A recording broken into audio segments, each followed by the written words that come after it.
Can you imagine reeling in one of these creatures? Chimeras.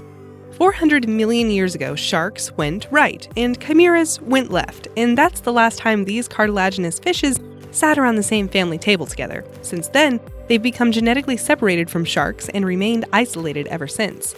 Scientists believe they used to be abundant in shallow waters, but now you'll find them cruising the deeper ocean up to 2,600 meters down. Once in a while, one might surface to shallows of 200 meters deep, and that's when they might get snagged by a fisherman. Thankfully, they don't possess the rows of razor-sharp pearlers like their long-lost cousins. Instead, they have 3 pairs of large and permanent grinding teeth plates. They are the only vertebrates to retain the telltale sign of a 3rd pair of limbs. It's Alexa here. If you're new, make sure to subscribe and turn on notifications so you never miss our brand new content. The giant squid. Imagine pulling up your nets to have a 40-foot squid snacking on your catch. Legends of old have always painted the giant squid as a fearsome and vengeful creature with a habit of sinking ships. The reality is that squid don't really have a backbone, and we mean literally. They are one of the largest invertebrates on Earth. They thrive at depths of 1,000 to 2,000 feet, so it's incredibly rare that humans come eye to eye with one of them. On a side note, if you ever do come eye to eye with a giant squid, it won't be a small eye. They have the largest eyes in the animal kingdom, reaching sizes of 10 inches in diameter. Talk about an eyeballing. Deep-sea dragonfish. 5,000 meters down in the Atlantic Ocean, thankfully far deeper than you or I will ever go, lurks the fang-toothed, jawed deep-sea dragonfish. The ocean conditions at this depth are extreme. No plant life, no light, and it's eerily still, as these deep waters are unaffected by storms or currents. Therefore, the dragonfish has adapted a light-producing organ called photopores. These lure inquisitive prey into its spiky jaws. Food is scarce in the vast abyss of the ocean depths, and the dragonfish doesn't know when it might bump into its next meal, so it needs to eat anything it can find. Its spinal cord has adapted to be able to open its mouth to incredible sizes to swallow large prey. Thankfully, these deep dwellers are seldom caught by man, but when they are, no one will believe just how big it was. The fangtooth. Though they are horrifying to look at, the fangtooth is actually all bark and no bite. Like most beasts of the deep, they have disproportionately large teeth, but they are more to scare off predators and potentially make a meal of anything they might find in the vast depths of 5,000 meters deep. They are solitary fish, but on the rare occasion, they've been found hunting in small groups. As juveniles, they use their adapted longer gill to rake up zooplankton. And even when fully grown, they aren't a big fish, reaching around 20 centimeters. But what they lack in size, they certainly make up for in looks. This is why they are sought after for aquarium displays. Sadly, they prefer the deep, and when captured, they don't thrive. Gulper eel. Imagine being named after your eating habits. Would you be a chewing Sue or a mouthful Mervyn? Well, the gulper eel is named as such by his habit of gulping everything in his path. Big, small, solo, many, he'll scoop them up and with his giant jaw extension, gulp them down. A non-discriminate feeder, whether you're a school of shrimp or a much larger fish, in you go and down the gullet. Well, not quite. The gulper eel has a pouch-like lower jaw like a pelican. In fact, it is also known as the pelican eel. With all these large gulps, a ton of water is also swallowed, and this is siphoned out through the eel's gills. After the pouch comes the next part of the prey's gulper eel experience. It goes into its stomach that can stretch to accommodate these far too large meals. But the gulper eel has no idea where its next meal will come from in the barren, deep ocean it frequents, so it bites off more than it can chew, and then chews it. In short, the gulper eel is the real-life version of saying, your eyes are too big for your stomach. Sea spiders. If you have arachnophobia, then you might have thought you were safe from spiders when you hit the water.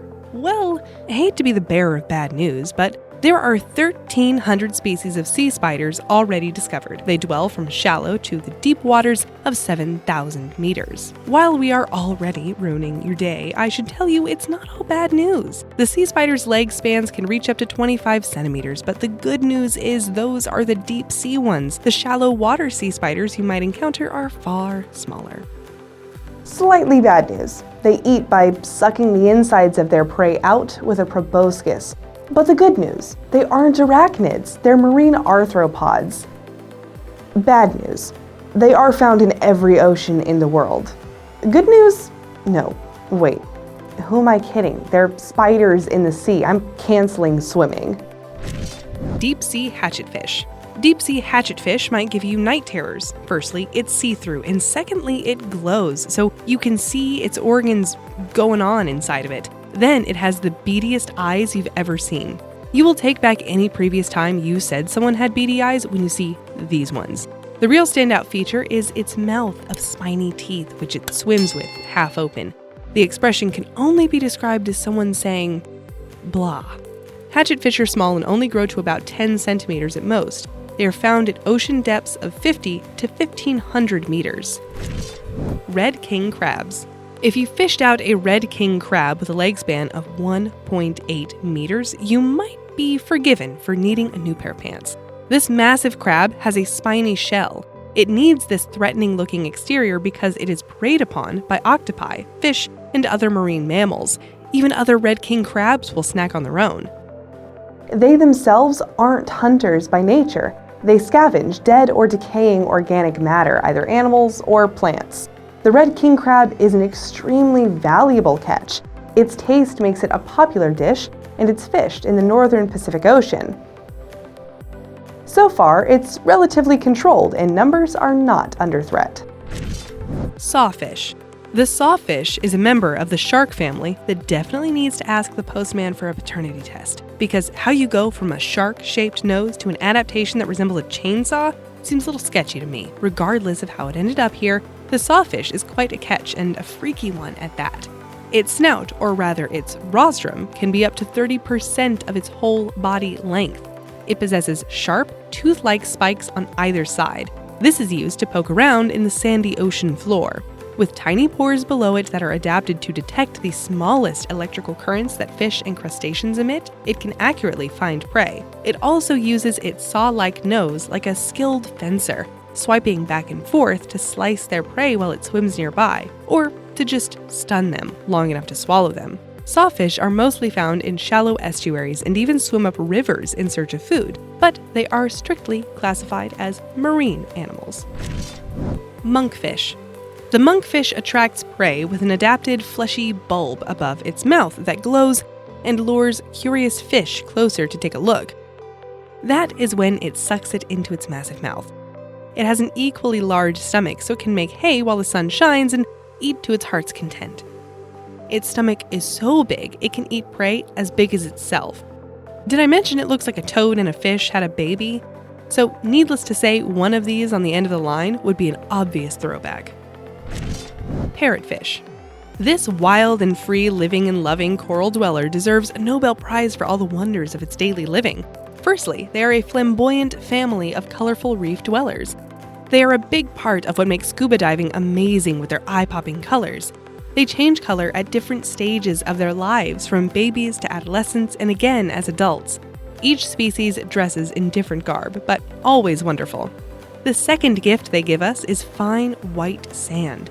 They spend 90% of their day crunching up dead coral and the algae that smother and kills the reefs. After a little digestive magic, it comes out with white sand, an estimated 320 kilograms per year per parrotfish.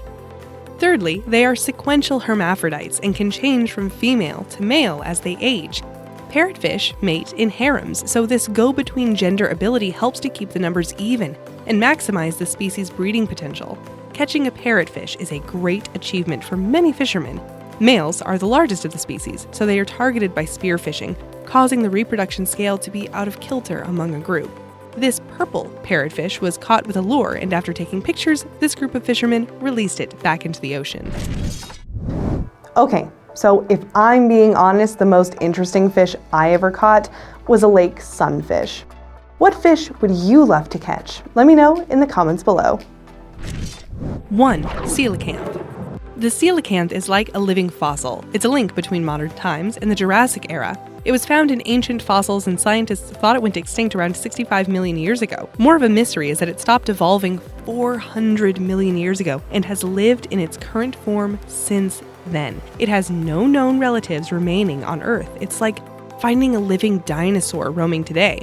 But out of the blue in 1938, it was discovered again. A museum curator found one in a local South African fisherman's net. Finally, science could study this dino fish. It was a stunning discovery that while swimming, the coelacanth looks like it's walking through the water with 4 limbs, moving like a tetrapod. It grows to 7 feet long. They can live in a large range of sea depths, as deep as 2,300 feet below the surface.